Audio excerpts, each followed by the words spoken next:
झारखंड की विकास यात्रा के साक्षी आप सब इस विकास यात्रा के भागीदार हैं। ये आपका साथ और सहयोग है जिसके कारण ये विकास यात्रा तेज गति से आगे बढ़ रही है। 2019 का वर्ष प्रारंभ हुआ है और पहले ही सप्ताह जब आपके बीच आया हूं तो मैं आप सबको नव वर्ष की भी बहुत बहुत शुभकामनाएं देता हूं। वीर प्रसूता धरती पलामू, जहां अंग्रेजों को नाकों चने चबाने वाले स्वातंत्र सेनानी नीलांबर पीतांबर की गौरव गाथा का जीवन का हिस्सा है। इस धरती के हर सपूत, हर वीर, हर बेटी को हम सब नमन करते हैं। मैं प्रधानमंत्री आवास योजना के उन 25,000 लाभार्थी परिवारों को भी विशेष बधाई देता हूं जो आज अपने पक्के नए घर में प्रवेश कर रहे हैं। नए साल में नए घर की उन्हें डबल बधाई। और घर पक्का होता है तो संकल्प भी पक्का बन जाता है और सपने भी सुहाने लगने लगते हैं। और इसलिए पक्के नए घर के लाभार्थियों को अनेक अनेक बधाई। साथियों, आज मुझे किसानों का जीवन बदलने वाली कृषि से जुड़ी 3,500 करोड़ रुपए से अधिक की परियोजनाओं का शिलान्यास करने का भी अवसर मिला है।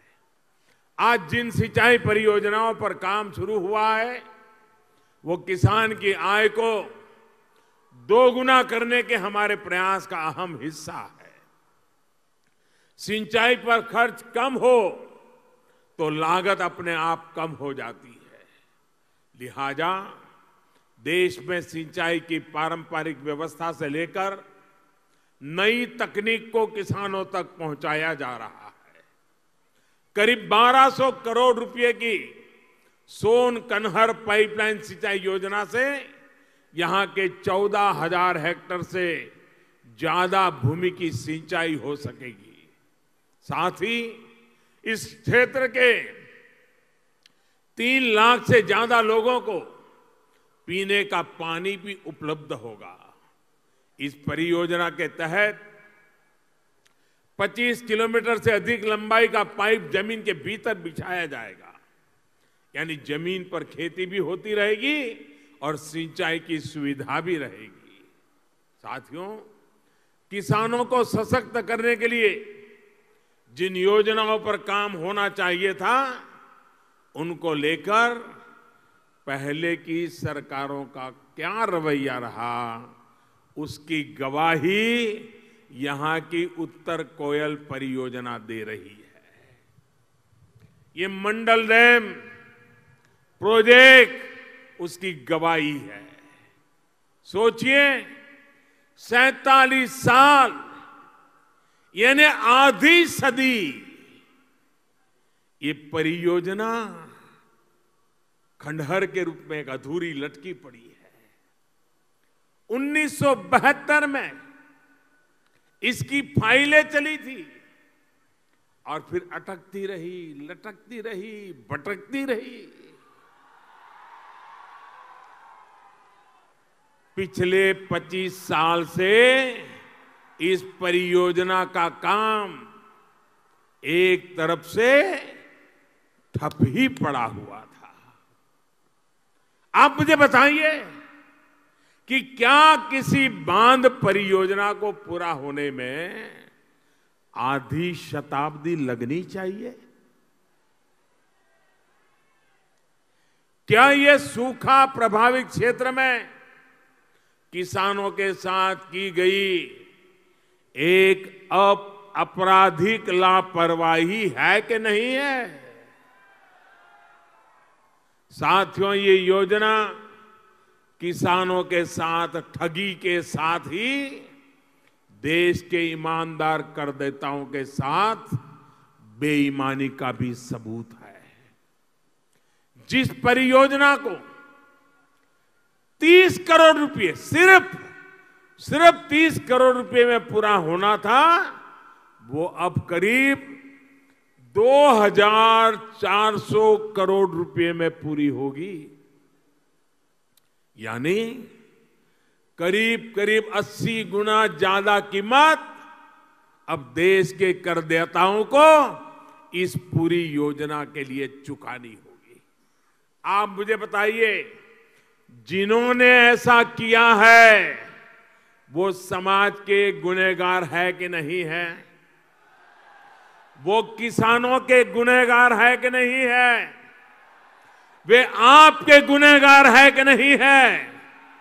वो बिहार के गुनहगार है कि नहीं है? वो झारखंड के गुनहगार है कि नहीं है? ऐसे गुनहगारों को सजा मिलनी चाहिए कि नहीं मिलनी चाहिए? ऐसे गुनहगारों के खिलाफ मोदी को लड़ना चाहिए कि नहीं लड़ना चाहिए? एक चौकीदार ने काम करना चाहिए कि नहीं करना चाहिए? आजादी के बाद इतने सालों तक देश कैसे चला है, ये परियोजना, उसका हाल, किसानों का बेहाल, ये जीती जागती एक केस स्टडी करने जैसा काम है। ये परियोजना इस बात की भी गवाह है कि कैसे पहले झारखंड और बिहार के लोगों के साथ नाइंसाफी की गई। भाइयों और बहनों, ये किसान को सिर्फ वोट बैंक समझने और किसान को अन्नदाता समझने वाले एक तरफ वो लोग हैं जिनके लिए किसान वोट बैंक है, एक तरफ हम लोग हैं जिनके लिए हमारा किसान अन्नदाता है। ये फर्क है।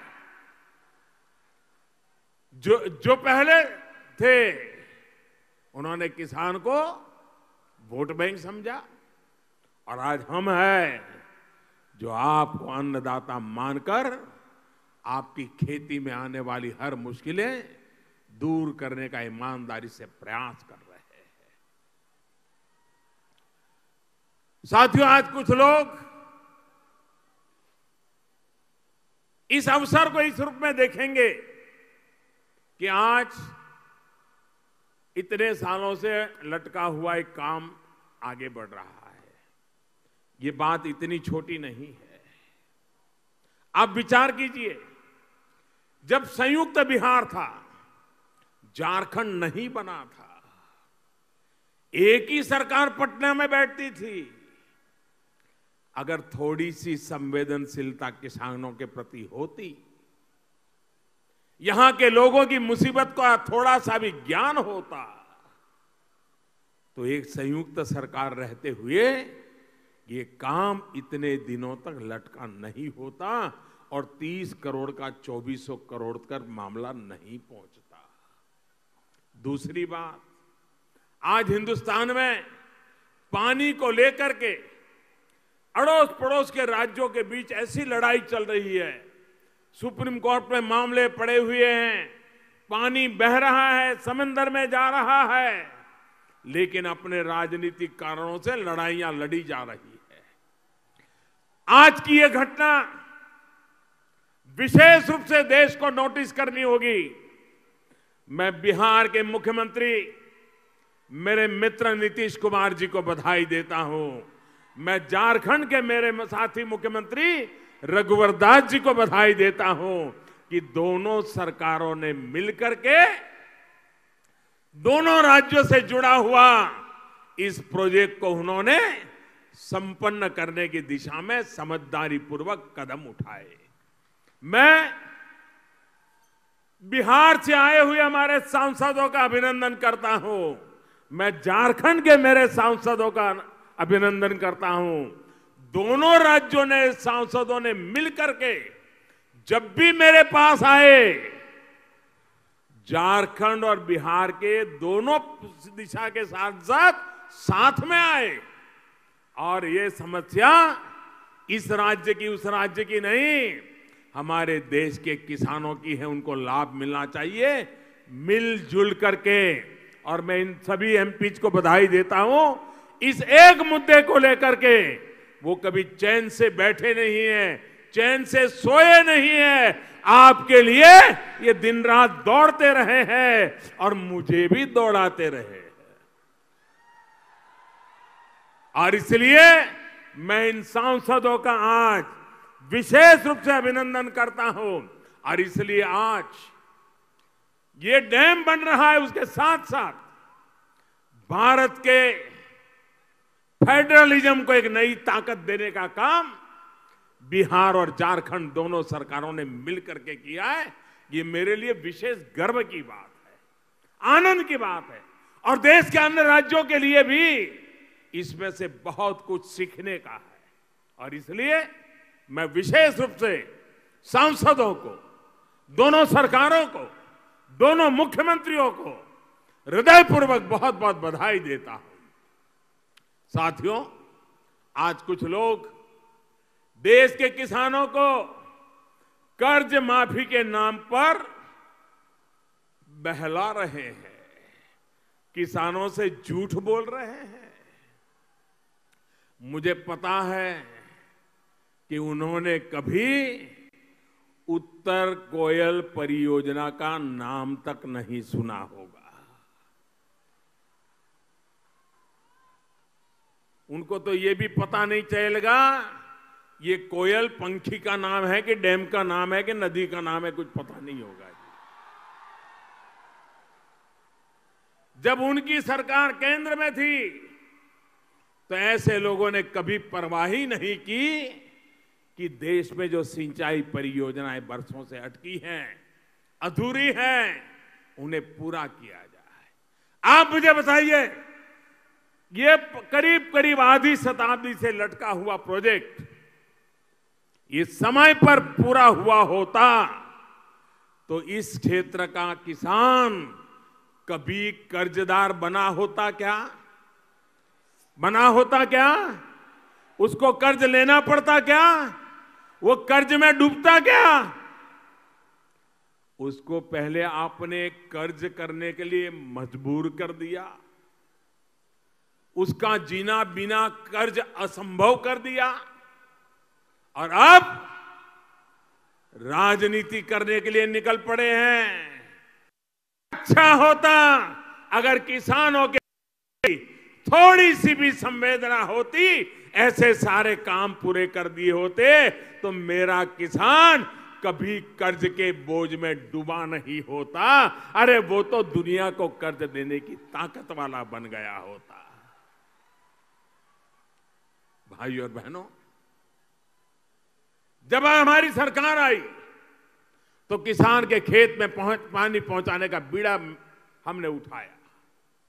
जब पुरानी अधूरी सिंचाई परियोजनाओं के कागज निकलवाए तो ऐसे ऐसे कारनामों का पता चला कि मेरी तो आंखें खुल गई, खुली खुली रह गई जी, एक प्रकार से आंखें फट गई।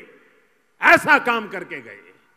आप कल्पना कर सकते हैं कि सिर्फ उत्तर कोयल परियोजना नहीं, अनेक ऐसी सिंचाई परियोजना थी जहां पर बांध बन गए तो नहर नहीं बनी, नहर बन गई तो बांध का काम अधूरा पड़ा हुआ था, बांध और नहर दोनों बन गए तो उसको जोड़ने का काम नहीं हुआ। ऐसा कोई परवाह नहीं, पैसे गए तो गए, जमीन गई तो गई, किसान मर रहा है तो मर रहा है, यही काम करते रहे जी। किसानों के साथ, देश की सिंचाई परियोजना के साथ इस तरह का अन्याय किया जा रहा है।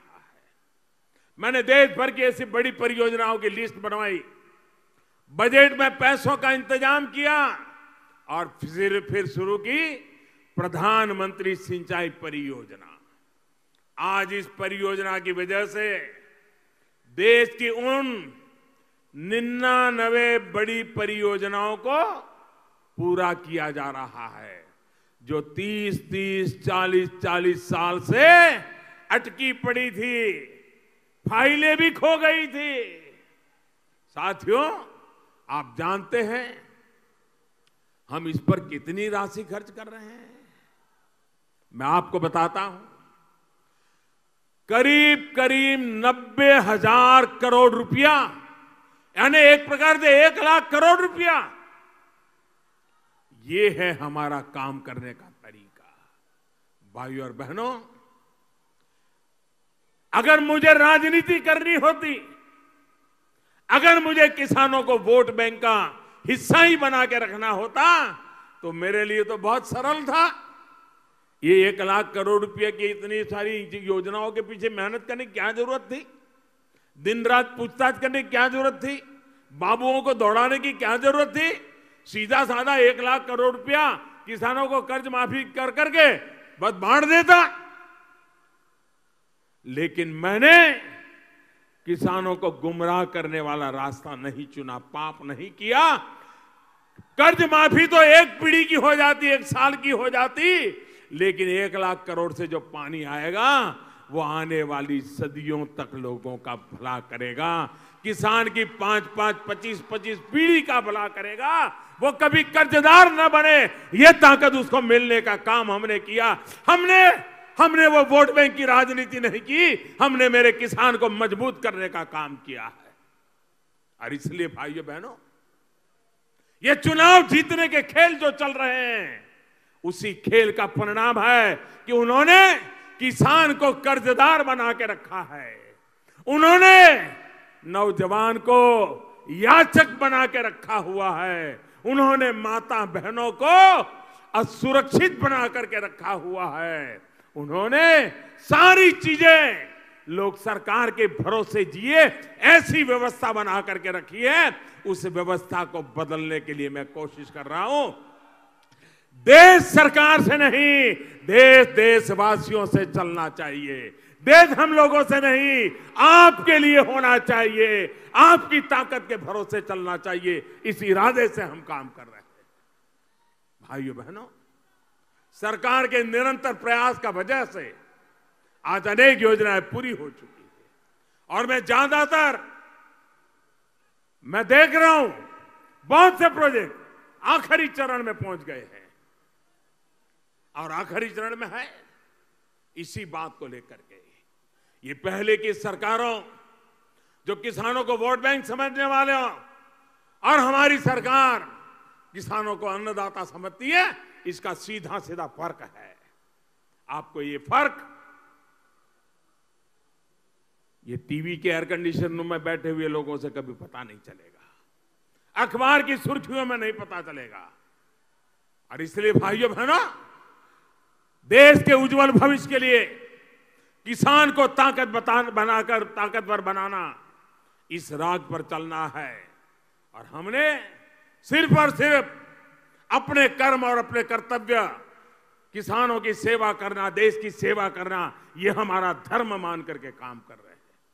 साथियों, हमारी सरकार खेती और किसान को सशक्त करने के लिए एक नई सोच के साथ आगे बढ़ रही है। हमारा प्रयास बीज से बाजार तक नई व्यवस्थाएं खड़ी करके किसान को मजबूत करने का है। भाइयों और बहनों, देश की तमाम सरकारों ने आजादी के बाद से ही अपनी समझ और क्षमताओं के हिसाब से काम किया। किसी ने नाम पर ध्यान दिया तो किसी ने काम पर ध्यान दिया। आज यहां प्रधानमंत्री आवास योजना के तहत 25,000 लोगों को नए घर मिले हैं। और इसलिए मैं आपको एक उदाहरण इस योजना का भी देना चाहता हूं। साथियों, 4.5 वर्ष पहले जब भारतीय जनता पार्टी की सरकार को आप सभी ने अवसर दिया था, तो हमने देश के गरीबों से, बेघरों से एक वायदा किया था। वायदा ये कि 2022 तक देश का गांव हो या शहर हो, हर देशवासी के सिर पर पक्की छत देने का प्रयास किया जाएगा। इस कोशिश में हमारी सरकार ने प्रधानमंत्री आवास योजना शुरू की। शहरों के लिए अलग, गांवों के लिए अलग।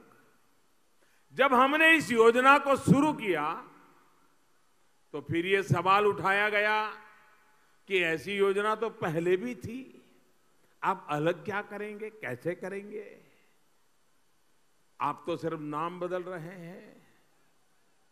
शायद वो नाम बदलने से तिलमिलाए हुए हैं, लेकिन इस योजना में असली बदलाव क्या हुआ, कैसे हुआ, उसका प्रभाव क्या रहा, ये आज मैं आपके माध्यम से झारखंड की इस पवित्र धरती से देश के हर गरीब तक पहुंचाना चाहता हूं।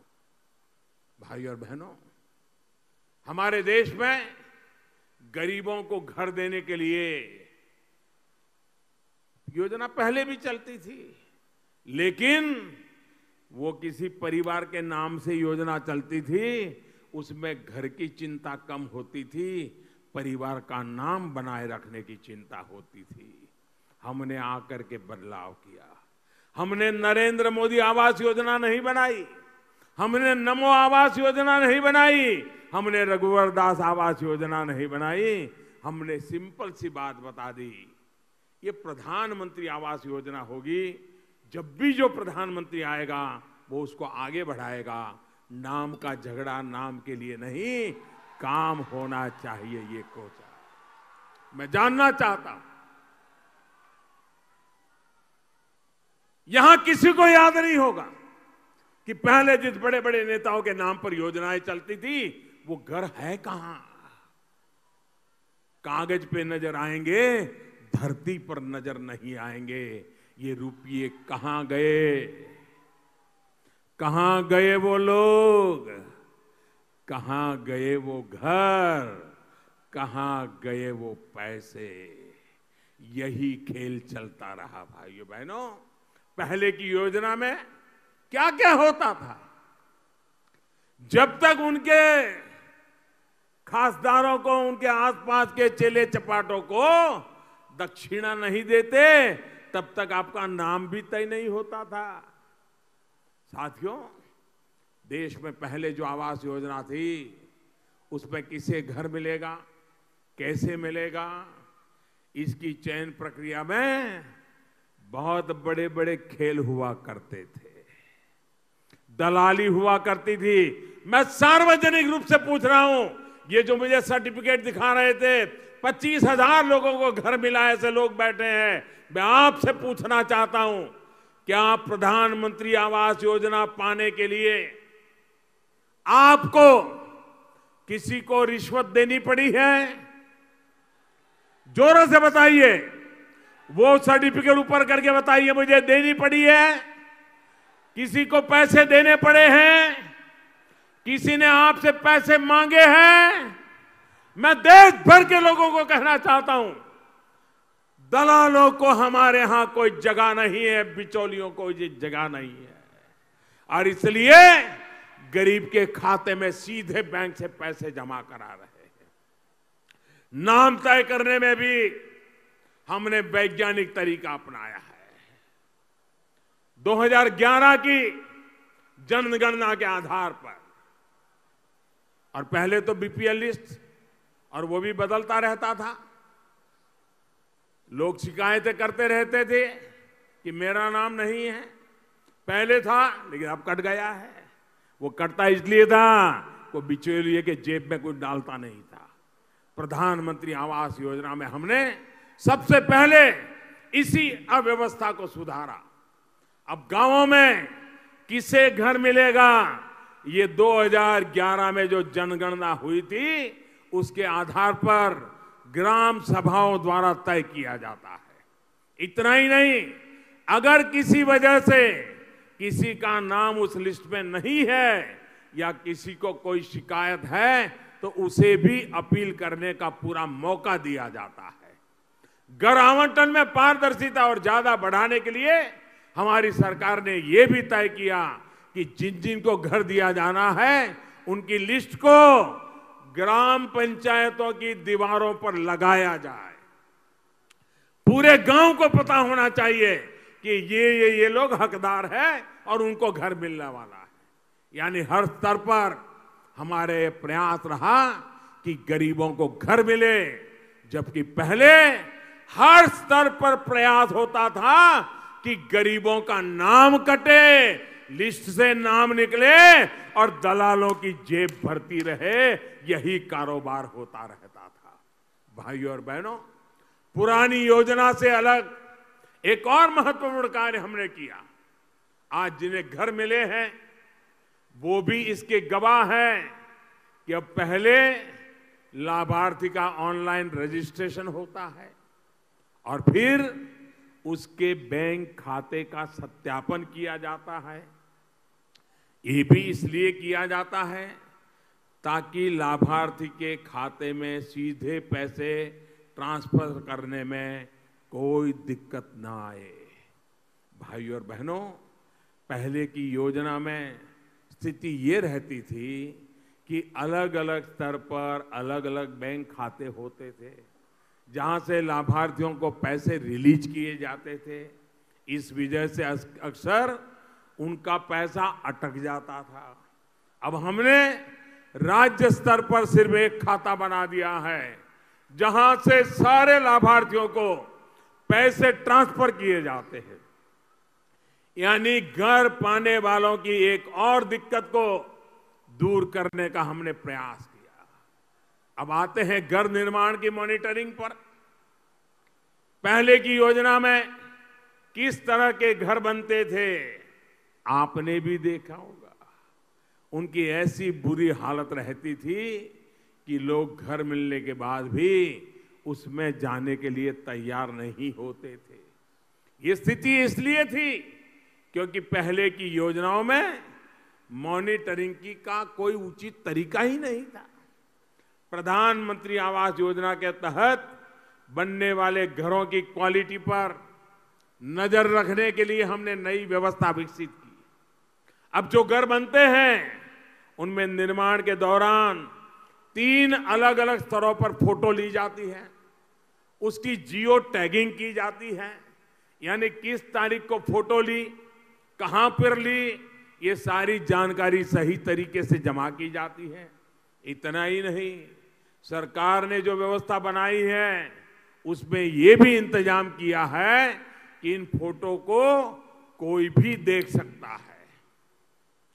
भाई और बहनों, पहले जो घर मिलते थे उसमें सिर्फ खाली 4 दीवारें होती थी। अब जो घर मिल रहे हैं उसमें तमाम मूलभूत सुविधाएं हैं जो एक परिवार के लिए जरूरी होती है। बिजली का कनेक्शन, रसोई गैस का कनेक्शन, शौचालय, ये सब सुविधाएं घर के साथ ही मिल रही है। इसके अलावा एक और बड़ा काम किया है हमने घर की डिजाइन को लेकर। पहले छोटे छोटे घर बनते थे, हमने उनका जरा क्षेत्रफल दायरा बढ़ा दिया है। जिन्हें घर मिलता है उन्हें डिजाइन के कई विकल्प भी उपलब्ध कराए जाते हैं। कोशिश ये होती है कि स्थानीय सामग्री का इस्तेमाल करते हुए कम लागत में आधुनिक तकनीक का उपयोग करते हुए नए डिजाइन के घर लोगों को दिए जाएं। साथियों, आज जो मैं आपको बता रहा हूं वो यहां मौजूद हजारों लोगों का अपना अनुभव है, लेकिन देश में बहुत से लोग हैं जो इस बारे में जानना भी नहीं चाहते। अब उन्हें बताने और जताने का समय आ गया है।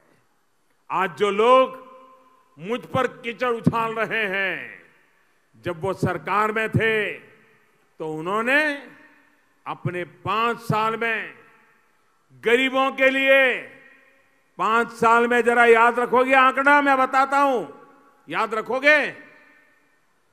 मैं जो बताता हूं याद रखोगे? पक्का रखोगे? उनकी जब सरकार थी, मैडम रिमोट कंट्रोल से जब सरकार चला रही थी, तब गरीबों के लिए गांव में 5 साल में सिर्फ 25 लाख घर बनवाए थे। और जब से ये सेवक आया है ना, आपकी सेवा के लिए आया है ना मोदी, सेवक ने 5 साल में और उससे भी कम समय में 1,25,00,000 घर बना दिए। 1,25,00,000 यानी उनके 5 साल में जितने बने उससे 5 गुना। मतलब हमने जितना काम किया वो करना है तो उनको और 25 साल लग जाते। मतलब आपके बच्चों के बच्चे भी बड़े होने जाते, लेकिन आप झोपड़ी में ही जिंदगी गुजारते। इतना ही नहीं, ये हमारे ही काम करने का तरीका है कि पहले की सरकार में जहां एक घर बनने में करीब करीब 18 महीने लगते थे, अब जिस प्रकार की टेक्नोलॉजी, जिस प्रकार के साधन, जिस प्रकार की व्यवस्था हमने लागू किया है, 18 महीने से ज्यादा समय पहले लगता था, आज 12 महीने से भी कम समय में वो अपने घर में रहने चला जाता है। और भाइयों बहनों, हमारे देश में घर है तो पुरुष के नाम पर, गाड़ी है पुरुष के नाम पर, जमीन है, खेती है पुरुष के नाम पर, दुकान है पुरुष के नाम पर, जो कुछ भी है पुरुष के नाम पर। और पुरुष का स्वर्गवास हो जाए तो उसके बेटे के नाम पर, बेचारी मां के नाम पर कुछ नहीं। हमने तय किया प्रधानमंत्री आवास योजना उस परिवार की जो मुखिया महिला है उसके नाम पर दिया जाएगा। मेरी माता है, बहनें ताकत से उसी के खाते में पैसा जमा होगा। ये जो मकान बन रहे हैं उसके पीछे ये भी कारण है कि पैसे इधर उधर नहीं जाते हैं, वो बहनें ध्यान देकर के मकान बना देती है। देश में जो भी बेघर है उनको घर मिलने में हमारा वादा है। काम तेज गति से चल रहा है। अभी भी बहुत लोग हैं जिनको मकान पहुंचाना है, जिनको घर मिला नहीं उनको मैं विश्वास दिलाता हूं, हमने करके दिखाया है। 5 गुना तेजी से काम 4.5 साल में करके दिखाया है। 2022 में मकान का काम पूरा करने के इरादे से दौड़ रहे हैं। जिसको नहीं मिला है उनको भी मकान मिलेगा, ये मैं विश्वास आज देना चाहता हूं। मेरे सामने ऐसे अनेक भाई बहन बैठे हैं जो गवाह है कि उनको कितनी आसानी से बिना किसी को खिलाए पिलाए अपना घर मिल गया। और मैंने पूछ लिया अभी, साथियों, मैं खुद सरकारी योजनाओं के लाभार्थियों से संवाद करता रहता हूं। ऐसे ही यहां झारखंड के अनेक ऐसे लाभार्थियों से मैंने बातचीत की है और जिसमें मुझे पता चला है कि किस प्रकार का बदलाव आया है। मुझे एक बार वीडियो कॉन्फ्रेंस से झारखंड की बहनों से बात करने का मौका मिला था। खूंटी की बहन नीरू, अंजलि, गायत्री सहित अनेक ऐसी बहनों से उस दरमियान मेरी काफी बातचीत हुई थी। उसमें बहनों ने बताया कि कैसे उन्होंने अपना घर बनाया। झारखंड की सरकार ने जो रानी मिस्त्री बनाने की ट्रेनिंग दी है, उसके बाद पहले उन्होंने दूसरों के लिए शौचालय बनाया और बाद में अपने लिए घर बनाया। भाई और बहनों, ऐसे तमाम लाभार्थी बताते हैं कि कैसे 4 किस्तों में सीधे उनके बैंक खाते में करीब 1.25 लाख रुपए पहुंच रहे हैं। टॉयलेट के लिए अलग से पैसे मिल रहे हैं। पहले सिर्फ 70,000 रुपए मिलते थे, उसमें से भी घर पर कितने लगते थे ये आप उनको पूछिए, जिन सौभाग्यशाली लोगों को पहले की सरकार के दौरान घर मंजूर हुए। साथियों, गरीब को जब घर मिल जाता है तो उसका आत्मविश्वास चरम पर पहुंच जाता है। जब उसको गर्मी, सर्दी, बरसात की चिंता नहीं रहती तो वो कमाई पर ध्यान देता है और उसका जीवन स्तर ऊपर उठने लगता है। इतना ही नहीं, ये जो घर बन रहे हैं वो परिवार की महिला सदस्य के नाम पर हम देख गए। ऐसे में सिर्फ एक घर से ही गरीब के सशक्तिकरण का पूरा आंदोलन खड़ा करने का प्रयास हो रहा है। घर भी मिल रहा है, रोजगार भी, आत्मसम्मान भी और आत्मविश्वास भी, जो गरीबी को भारत से हटाने में बहुत मददगार सिद्ध हो रहा है। जब घर की बात होती है तो एक और बड़ा अंतर पहले की तुलना में यह है कि आजादी के बाद पहली बार किसी सरकार ने मध्यम वर्ग के घर की भी चिंता की है। मध्यम वर्ग को आर्थिक मदद के साथ ही ब्याज में भी राहत दी जा रही है। इस देश के हर नागरिक का अपने घर का सपना पूरा हो, इसी तरह पूरी ईमानदारी से हम प्रयास कर रहे हैं। और अगर मध्यम वर्गीय परिवार 20 लाख रुपए का फ्लैट लेने जाता है, बैंक से उसको कर्ज लिया है, तो हमने उसमें मदद ऐसी की है कि 20 साल में जब पैसे जमा करेगा तो पहले की तुलना में उसका 6 लाख रुपया कम हो जाएगा, बच जाएगा।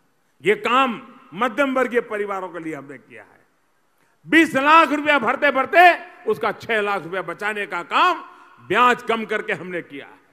भाई और बहनों, झारखंड यहाँ के आदिवासियों, यहाँ के सामान्य जन के संघर्ष का परिणाम है। ये राज्य आप सभी की आकांक्षाओं का प्रतीक है, जिसको अटल जी की सरकार ने सम्मान दिया था। इसके संतुलित और समग्र विकास के लिए केंद्र और झारखंड की सरकारें पूरी ईमानदारी से जुटी है। सबका साथ, सबका विकास हमारा मार्ग भी है और लक्ष्य भी है। इसी सोच का परिणाम है यहां से जिस आयुष्मान भारत, प्रधानमंत्री जय योजना, पीएम जय योजना की शुरुआत मोदी केयर के नाम से लोग जानते हैं, 3 महीने पहले की गई थी। वो आज लाखों गरीबों को जीवन दान दे रहे हैं। सिर्फ 100 दिन के भीतर ही करीब करीब 6.5-7 लाख से अधिक बहन भाइयों को देश भर के हजारों अस्पतालों में या तो इलाज मिल चुका है या फिर वो अस्पताल में इलाज करा रहे हैं। इसमें झारखंड के भी करीब 28,000 लाभार्थियों की मदद हुई है। साथियों, आज आयुष्मान योजना का इतना विस्तार हो चुका है कि हर रोज करीब करीब 10,000 लोगों को इसका लाभ मिल रहा है। यानी ये योजना हर रोज 10,000 लोगों के जीवन को बचाने, उनकी परेशानी को कम करने का प्रयास कर रही है। भाई और बहनों, विकास की पंचधारा यानी बच्चों की पढ़ाई, युवाओं को कमाई, किसान को सिंचाई, बुजुर्गों को दवाई और जन जन की सुनवाई, इसको न्यू इंडिया के संस्कार बनाने में हम जुटे हैं। आप सभी झारखंड वासियों का भरपूर आशीर्वाद हमारे साथ रहा है। न्यू इंडिया के लिए रहा है, न्यू झारखंड के लिए रहा है। विकास के प्रति अपने विश्वास को आप यूं ही बनाए रखेंगे। इसी भावना के साथ मैं फिर एक बार नीतीश कुमार को और रघुवर दास जी को, दोनों को बधाई देता हूं। हमारे सभी एमपीज को बधाई देता हूं और जनता जनार्दन को बधाई देता हूं। इस परियोजनाओं के लिए अनेक अनेक शुभकामनाएं देता हूं। और आपने इतनी बड़ी संख्या में आकर के इतने धैर्य के साथ आशीर्वाद दिए, इसके लिए मैं फिर एक बार सर झुका करके नमन करता हूं। मेरे साथ पूरी ताकत से बोलिए, दोनों मुट्ठी बंद करके बोलिए, भारत माता की। ऐसे नहीं, भारत माता की। शाबाश, भारत माता की, भारत माता की। बहुत बहुत धन्यवाद।